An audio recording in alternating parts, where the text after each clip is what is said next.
Assalamualaikum warahmatullahi wabarakatuh. Perkenalkan, saya Kayla Jasmine dari kelas 6 dan hari ini saya akan menjelaskan tentang pengaruh penjajahan kepada Batam dalam bidang ekonominya. Mengapa Batam menjadi tempat di mana terjadi penjajahan? Yaitu karena Indonesia terletak di garis strategis di mana banyak jenis flora dan fauna, dan karena bangsa Inggris dan Eropa ini tertarik, makanya mereka datang untuk saling melakukan barter. Tetapi dengan sekiannya waktu, bangsa Eropa dan Inggris ini malah menguasai sumber daya yang berada di Indonesia sampai melakukan monopoli ekonomi di tempat tersebut. Jadi pengaruhnya penjajah ini masuk ke Indonesia pada Batam itu ialah di mana uang rakyat atau uang rakyat itu tersebut tidak lagi mandiri, tapi dimasukin kepada jaringan para penjajah ini, yaitu VOC. Lalu terjadinya monopoli perdagangan di mana para petani dan pekerja lain itu terpaksa menjual hasil kerja mereka dengan sangat murah.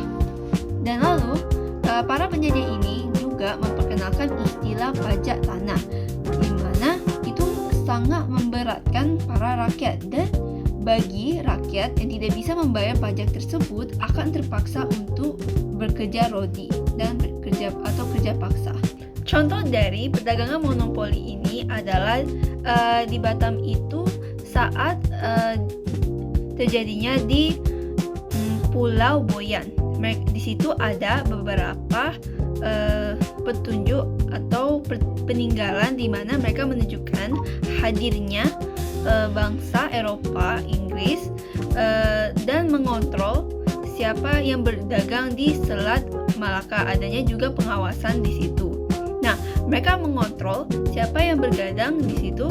Lalu juga ada tanda di mana ada sistem sewa tanah oleh English Landred. Di masa Raffles juga diterapkan di sana, membebani ekonomi masyarakat lokal secara nyata. Jadi, dalam sejarah kelam ini, kita sebagai murid-murid dan pemuda-pemudi Indonesia harus belajar bahwa dalam penjajahan mengajarkan betapa pentingnya kemandirian ekonomi, dan kita tidak boleh bergantung pada bangsa lain dan membiarkan orang mendikte harga sumber daya pembelanjaan di sini dan kita. Jadi pesan saya dalam video ini adalah supaya kita bisa menguasai ekonomi di daerah kita dan menjadi pengusaha muda, dan dapat mengembangkan potensi lokal kita dan pariwisata sampai industri kreatif. Jangan biarkan kekayaan alam dan lokal strategis Batam hanya menguntungkan pihak luar lagi. Sekian pembelajaran dan materi saya hari ini. Semoga bisa menjadi manfaat untuk kita semua dan dapat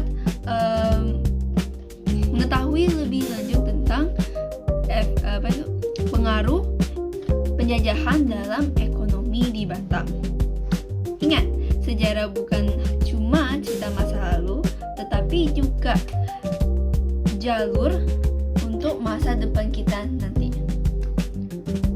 Wassalamualaikum warahmatullahi wabarakatuh. Terima kasih.